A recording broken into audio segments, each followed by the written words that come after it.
Your dad and I love you very much.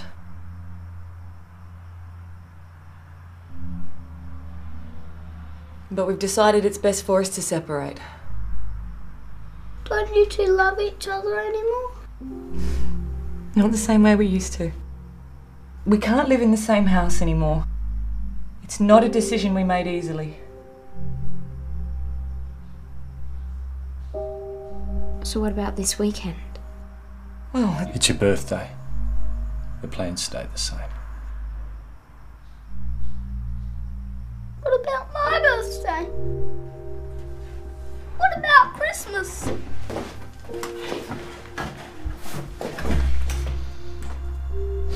That's just great, Michelle.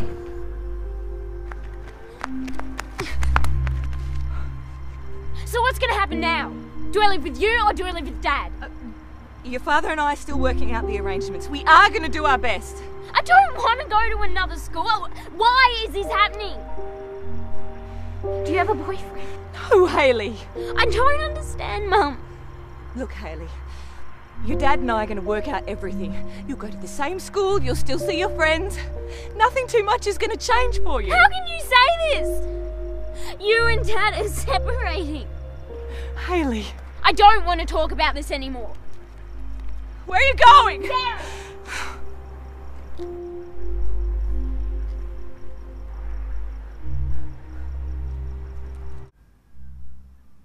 Jake doesn't see his dad anymore. Well, that's not going to happen here. I'll always be around, Dylan. Are you going to move away? Maybe. But I'll sort something out so that I'm close by. We're still going to play basketball together. Of course we are.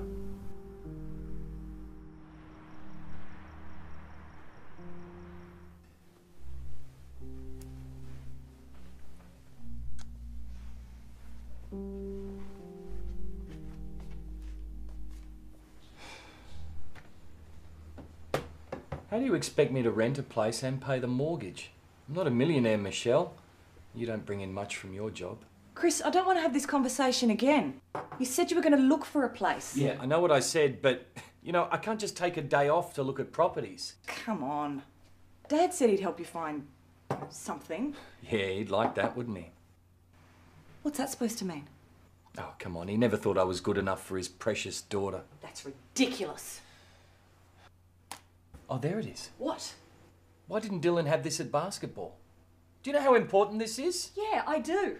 I'm the one who takes him to the doctors, goes to the chemist, packs his sports bag. Yeah, well, you packed it real good last time. About as good as you did picking him up on time. You know what?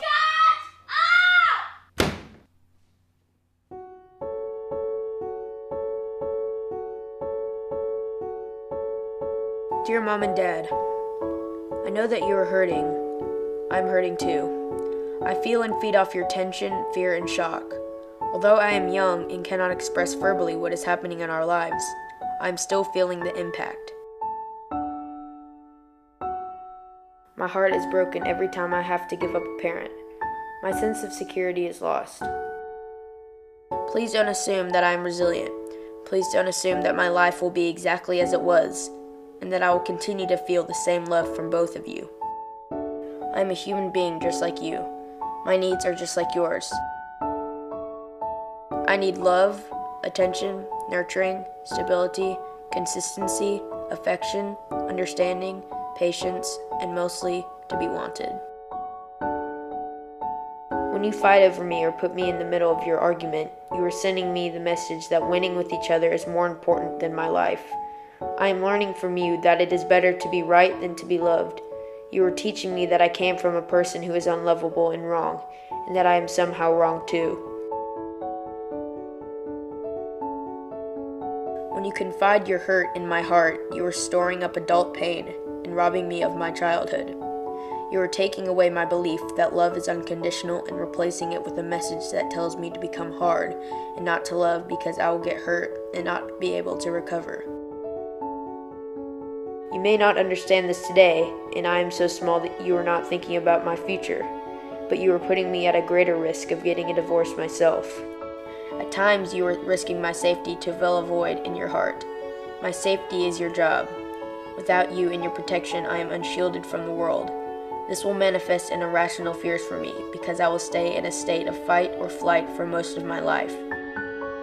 Someday, this initial shock will wear off, but how you choose to parent me through this crisis will never wear off. I will either feel your sense of selflessness, support, protection, or I will have a scar on my heart with a message that reads, "Good things happen to good people. I must be bad." Thoughtfully, the child of divorce.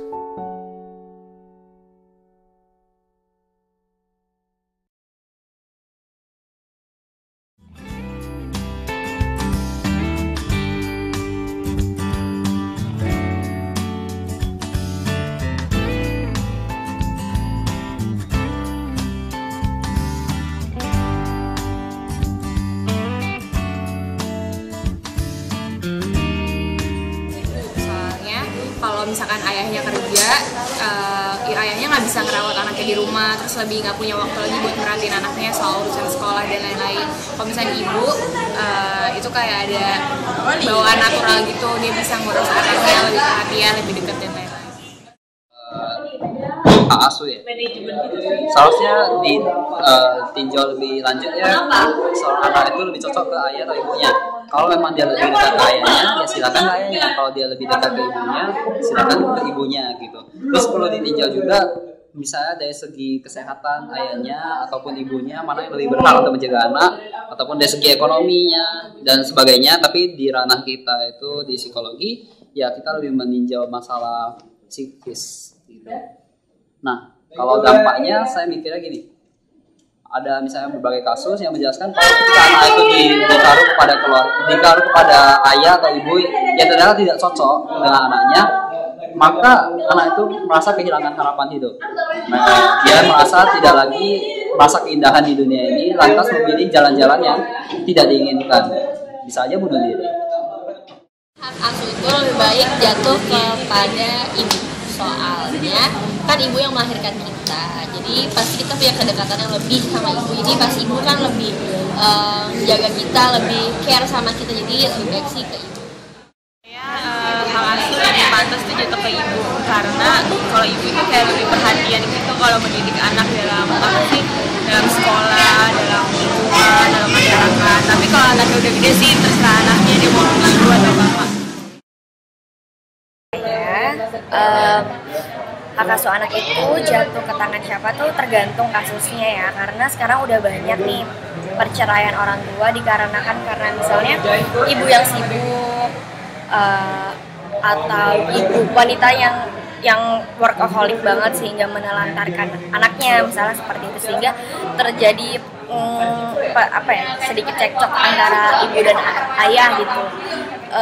Kalau kasusnya seperti itu sih menurut saya jelas harus ke ayahnya ya, hak asuh anaknya, karena tentunya kalau misalnya nanti setelah berpisah pasti akan menjadi single mother, single parent, dimana itu akan membuat si anak ini akan lebih merasa ditelantarkan karena ayahnya sudah nggak ada dan ibunya pasti sibuk bekerja gitu. Itu yang pertama. Tapi kalau masalahnya seperti perselingkuhan karena ayahnya yang main perempuan sana sini, menurut saya sih tentu harus ke ibunya gitu. Jadi tergantung kasusnya sih. Menurut saya sih kalau hak asuh anak sebaiknya kalau misalnya mereka masih balita diberi ke ibu, karena kan kalau misalnya mengurus kayak kita masih balita itu kan lebih ke ibu gitu ya. Terus juga kalau misalnya mereka udah bisa memilih, sebaiknya ditanyain dulu anaknya maunya sama siapa, sama ibu apa sama ayahnya. Kan kalau menurut kita misalnya dia lebih baik sama ibu tapi ternyata dia maunya dan dekatnya sama ayah, itu kan lebih baik sama yang orang terdekatnya. Gitu aja.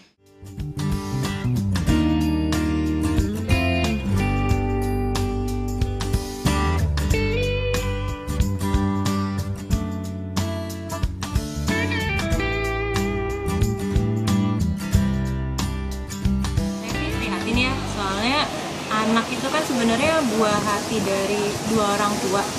Mestinya dapat kasih sayang tuh dari dua-duanya, bukan dari salah satunya, atau apa ya? Itu kan hasil dari kasih sayang dua orang yang akhirnya jadi anak, terus ternyata ketika anaknya lahir malah jadi direbutin karena ada masalah dari kedua orang tuanya, terus anaknya yang mesti dapat kasih sayang dua-duanya bukan yang dapat kasih sayang, malah jadinya ngerasanya kok saya jadi bahan pertengkaran antara mereka gitu. Terus kok saya jadi, mungkin nanti anaknya juga akan merasa kayak menyalahkan diri sendiri juga, terus mungkin merasa jadi kurang kasih sayang juga gitu. Padahal mestinya kan anak itu kan karunia dari Tuhan yang disayang sama dua orang tua. Jadi kalau saya sebagai pribadi sih ngerasanya kasihan sih buat anaknya, dan kasihan juga buat orang tuanya juga gitu.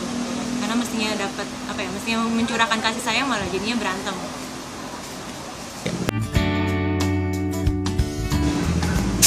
Kalau yang menyebabkan kenapa jadi ada perseteruan antara kedua orang tua padahal udah jatuh keputusannya, menurut saya ada banyak faktor sih. Mungkin yang pertama, salah satu pihak nggak puas dengan hasilnya, misalnya yang dapat hak asuhnya ayahnya, padahal ibunya ngerasa selama ini saya ngandung, selama ini saya ngurusin, kok malah jatuhnya ke ayah, atau nggak begitu juga sebaliknya.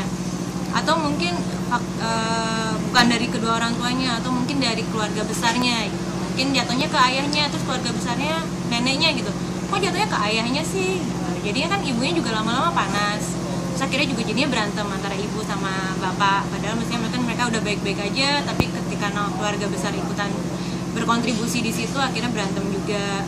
Atau mungkin ada pandangan-pandangan tertentu yang mikirnya hak asuh jatuhnya ke ibu gitu, tapi pas lihat kok cara ngedidik ibunya kayak gini gitu, anaknya yang tadinya masuk sekolah internasional misalnya, kok jadi masuknya ke sekolah nasional, kok anaknya malah diajarinnya yang kayak gini. Akhirnya karena nggak puas ngeliat anaknya kok diasuhnya dengan hal seperti ini, jadinya akhirnya muncul lagi perseteruannya, padahal awalnya mungkin sudah setuju. Jadi menurut saya sih ada beberapa faktor, ya itu tergantung balik lagi ke keadaan keluarganya kayak gimana.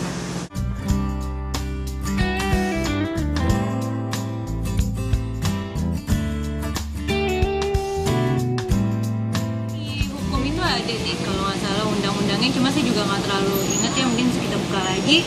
Kalau nggak salah yang umur berapa sampai umur berapa anak itu harus sama ibu.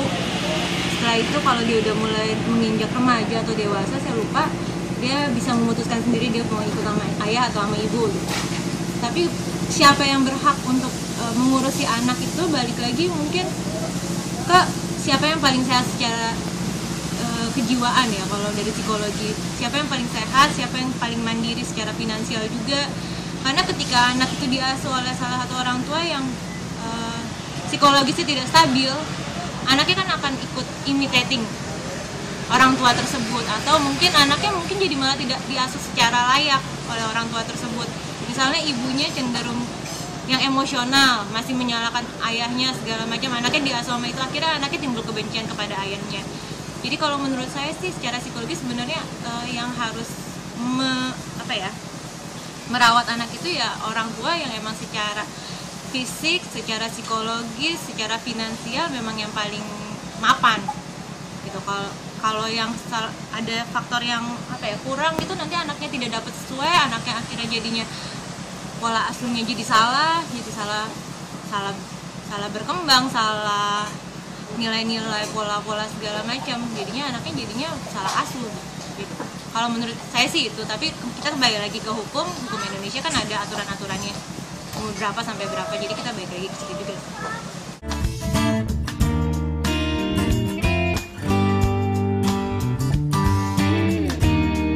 Psikologis, kita bayangin diri kita aja sendiri deh, kita di posisi si anak itu, kita lihat orang tua kita berantem terus setiap hari karena kita, lama-lama kita akan mungkin merasa kita salah nih, kita salah terus. Saya mau ikut ke sini, mama cemburu. Saya mau ikut ke papa, mama cemburu. Saya mau ikut ke mama, papa cemburu. Saya mau ikut ke nenek, dua-duanya sebel karena kok mereka nggak dipilih salah satunya. Jadi anak juga mungkin merasa, berarti saya salah terus nih, apa yang saya pilih selalu salah gitu. Terus yang kedua juga, kok mereka berantem terus ya karena saya salahnya apa gitu. Padahal saya nggak milih apa-apa nih, misalnya saya nggak milih ikut ayah atau nggak ikut ibu, tapi mereka akhirnya berantem terus karena saya gitu. Kan lama-lama kita juga, anak itu akan mikir, ternyata saya nggak ngapa-ngapain pun salah. Jadi akhirnya kembali lagi nyalahin diri sendiri, lama-lama nyalahin, akhirnya timbul depresi. Setelah depresi itu kan banyak tuh, kalau depresi turunan-turunannya, ada yang jadi mungkin salah bergaul nanti ke depannya, ada juga yang mungkin nanti ikut, kalau yang paling ekstrim biasanya ikut narkoba, kadang-kadang kan kita sering dengar, atau mungkin dia salah sekolahnya nilainya turun, atau dia jadinya pemurung, dia tidak bergaul sama teman-temannya, dia murung diri sendiri.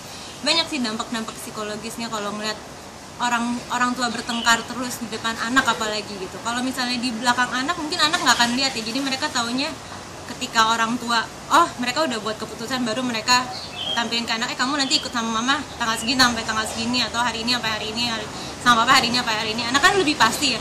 Tapi misalnya kalau tiap hari, kamu hari ini ikut mama, hari ini besok ikut papa, terus habis itu pas datang ke papanya, enggak kamu harus hari ini di sini di papa aja, mama biarin aja gitu, mama soalnya gini. Anak kan jadinya juga ngerasanya, kenapa nih mereka kok berantem terus. Mungkin juga nanti dia timbul persepsi bahwa si papanya nih ternyata emang salah nih, papanya tukang selingkuh, atau enggak papanya nih ternyata nggak ngasih duit ke mamanya, atau mamanya tukang main-main ngabisin duit, mamanya ini. Mungkin jadi timbul persepsi negatif juga tentang kedua orang tuanya. Terus jadinya juga ngerasa kurang kasih sayang juga, karena mestinya dapat dari ayah penuh, dari ibu penuh, tapi ini dapatnya cuma setengah-setengah.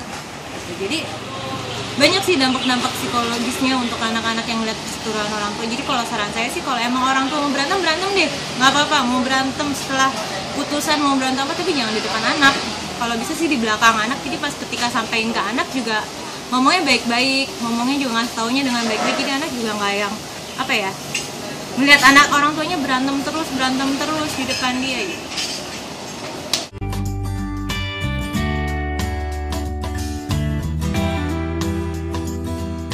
Yang pertama sih kita harus tahu ya persepsi anaknya kayak gimana sama keadaan keluarganya dia, sama persepsi anak juga terhadap dirinya sendiri kayak gimana. Dia memandang dirinya itu seperti apa sih? Apakah ada ketidakpercayaan diri, atau ada low self esteem, atau mungkin memandang dirinya sangat buruk sekali, atau pokoknya pandangan dia tentang dirinya sendiri. Terus habis itu kita juga harus lihat pandangan dia terhadap keluarganya, terhadap orang tuanya, terhadap kakak-kakaknya, terhadap adik-adiknya kayak gimana. Nah nanti kita bisa treatment tuh, di situ kita bikin rencana treatmentnya. Itu kalau melihat pandangan-pandangannya, kalau emang untuk anak-anak kecil kan kadang susah untuk diajakin ngobrol. Kita bisa lihat dari misalnya gambar, atau enggak ada tuh yang namanya genogram di psikologi. Jadi kita bikin kotak, terus habis itu nanti kita kasih, kamu kalau melihat mamanya kayak gimana sih. Ada yang kalau misalnya pola hubungan dekat yang garisnya 3, kalau emang berantem terus garisnya kayak gini. Jadi kita juga tahu tuh polanya anak kayak gimana. Jadi dia yang disuruh gambar sendiri, kita cuma ngasih arahan doang, atau juga dari gambar, coba gambarin mama kamu gitu. Kalau anak kecil kan biasanya cenderung polos ya, gambarin mamanya. Mungkin kalau dia sebel banget, jadinya gambarnya mungkin kayak gambar dikasih tanduk atau apa, warna merah atau enggak gambarin papanya jadinya yang hitam atau bulat gitu kan. Anak kan cenderung emang lebih polos ya, kalau udah remaja cenderung bisa manipulasi lah dia. Kita bisa lihat dari situ persepsinya gimana, habis itu baru kita bikin rencana treatmentnya. Kalau emang ada pandangan negatif terhadap dirinya dan terhadap orang tuanya, itu kita harus benerin. Kita bisa buat, kalau untuk anak-anak kecil biasanya sih kita ngajarinnya dengan mungkin permainan lah, atau enggak ngajarin nilai-nilai, masukin nilai-nilai internalisasi. Kalau untuk remaja biasanya kita bantu untuk anak remaja kan udah bisa berpikir, kita bantu untuk ganti switch pola pikirnya gitu. Kita challenge, bener nggak pola pikirnya selama ini, bener nggak sih kalau misalnya orang tua tuh negatif, kita coba lihat apa sih positifnya dari orang tua gitu. Jadi dia jangan lihat negatifnya terus treatmentnya lagi ya. Sebenarnya sih yang penting untuk anak adalah kan berprestasi di anak itu kan tugas utamanya adalah sekolah. Yang penting sih sebenarnya nilai sekolahnya harus bagus, jadi kita bantu dia untuk dia berprestasi di sekolah. At least dia secara fungsi sosialnya dia berfungsi secara sosial. Jadi anak-anak fungsi sosialnya adalah untuk belajar, jadi kita juga harus fokus di nilai-nilai pelajarannya dia dan gimana dia bergaul di lingkungan sosialnya dia. Jadi kita juga harus masukin bahwa dia harus ikutan kegiatan-kegiatan yang mendukung dia, kegiatan-kegiatan yang bagus. Jadi misalnya dia ikutan ekstrakurikuler, dia ikutan olahraga deh gitu.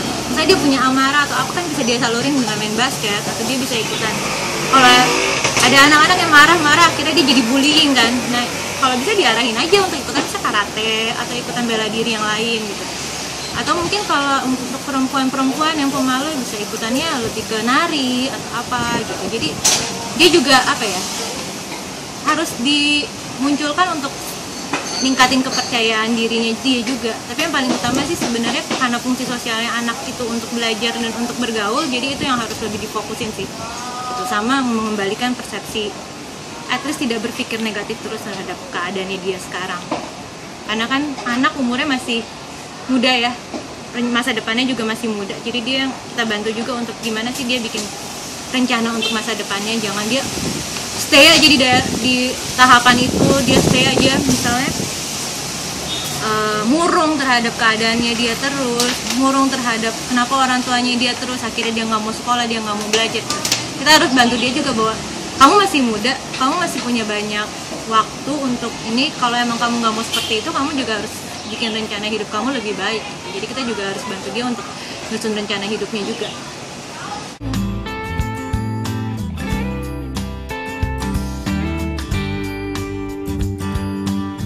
Kalau itu idealnya sih mestinya orang tua konsisten ya. Putusan hakim misalnya kasih ke ibu, ya ayah konsisten bahwa itu emang harus kasih ke ibu gitu.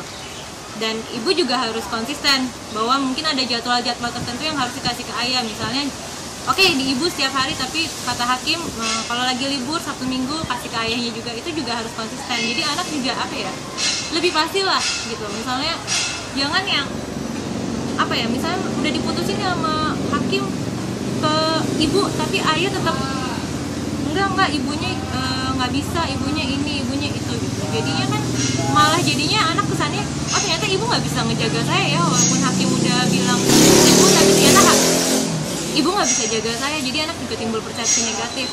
Mestinya kalau emang menurut ayahnya si ibunya tidak bisa secara finansial, ya ayahnya bantu ibunya secara finansial. Karena kan emang ada juga kan di putusan, biasanya putusan perceraian ayah harus ngasih duit berapa sejumlah uang untuk ibunya untuk membesarkan anak itu.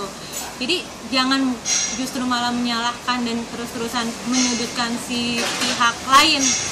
Mestinya malah membantu pihak lain. Misalnya menurut ayahnya ibunya tidak bisa, daerah rumah ibunya tidak ada sekolah yang bagus, ya carikanlah sekolah yang bagus tapi mungkin agak jauh, bantu.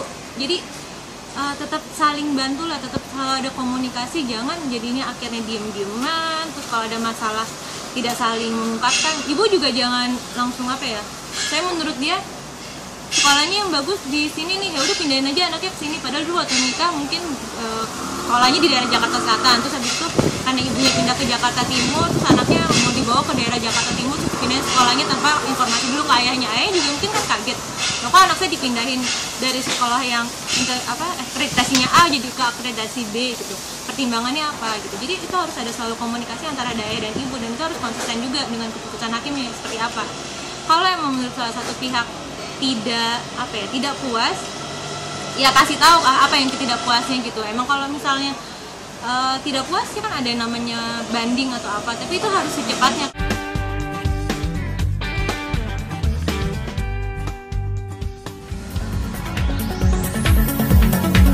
Kalau dalam Undang-Undang Perkawinan dan Turunannya termasuk kompilasi hukum Islam, itu kan anak di bawah 12 tahun itu memang jatuh ke ibu begitu ya. Tetapi dalam kondisi tertentu itu memungkinkan anak tidak jatuh ke ibu. Ini domainnya pengadilan agama sebenarnya untuk memutuskan kuasa asuh. Biasanya misalnya ibu tidak berada di tempat, kemudian ibu terindikasi melakukan kriminal yang tidak baik untuk anak, itu juga bisa.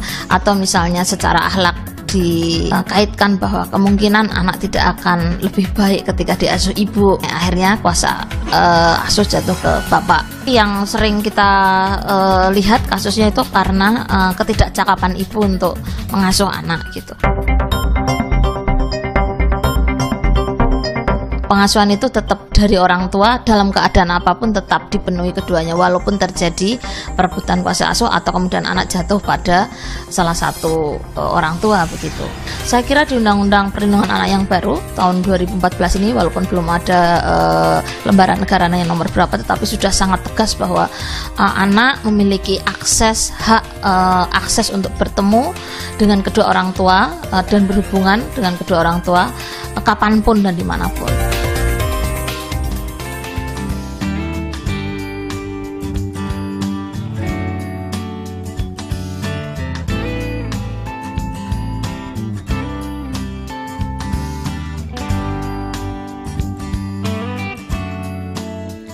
Tujuan pembuatan video ini adalah untuk mengetahui pandangan masyarakat mengenai siapa yang lebih berhak memperoleh hak asuh anak. Yang kedua, untuk mengetahui hak asuh anak menurut pandangan psikolog. Dan yang ketiga, memberi masukan agar tidak terjadi perseteruan setelah putusan hak asuh anak.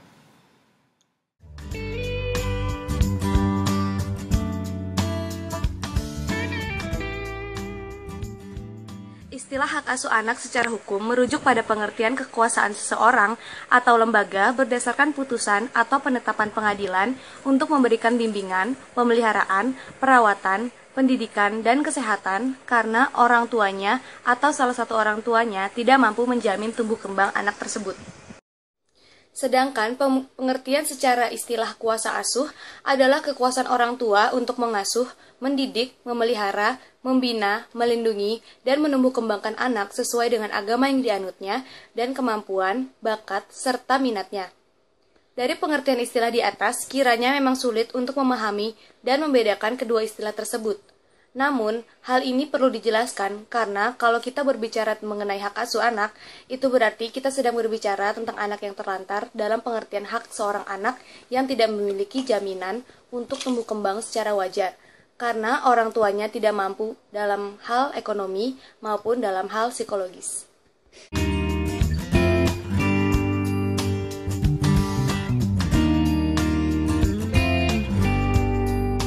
Perlindungan Anak Indonesia atau KPAI menengarai perebutan hak asuh anak menjadi penyebab tertinggi terjadinya kasus penculikan.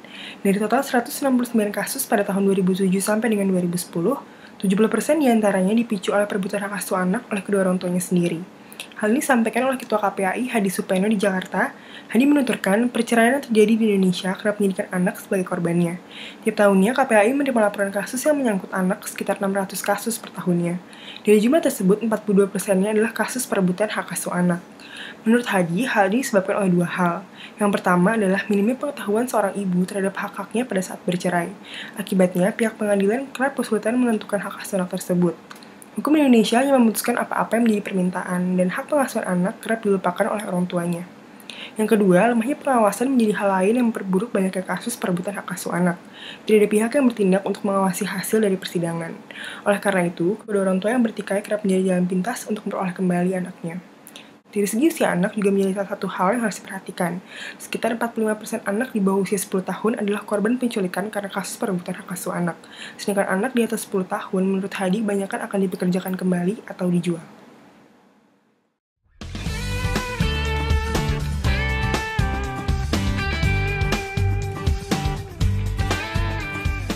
Anak-anak yang orang tuanya bercerai menampakkan beberapa gejala fisik dan psikologis akibat perceraian tersebut, seperti insomnia atau sulit tidur, kehilangan nafsu makan, dan hal lain yang paling sering dirasakan anak ketika orang tuanya bercerai adalah perasaan tidak diinginkan atau ditolak oleh orang tuanya.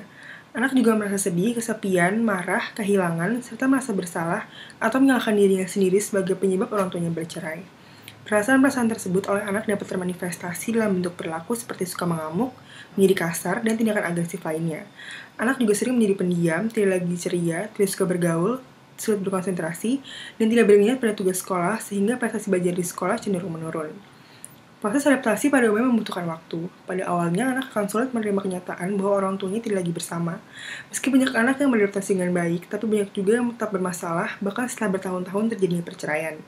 Anak yang berhasil dalam proses adaptasi tidak mengalami kesulitan yang berarti ketika meneruskan hidupnya ke masa perkembangan selanjutnya. Tapi, bagi anak yang gagal beradaptasi, maka hingga dewasa ia akan membawa perasaan ditolak, tidak berharga, dan tidak dicintai. Perasaan-perasaan ini dapat menyebabkan anak tersebut setelah dewasa akan menjadi takut gagal dan takut menjalin hubungan dekat dengan orang lain atau dengan lawan jenisnya. Yang harus dilakukan orang tua Berhasil atau tidaknya anak dalam beradaptasi terhadap perubahan hidupnya ditentukan oleh daya tahan dalam dirinya sendiri.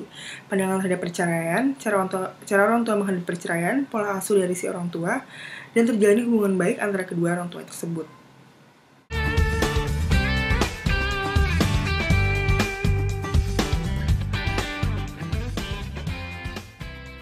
Dalam kasus ini, kelompok kami memberikan saran.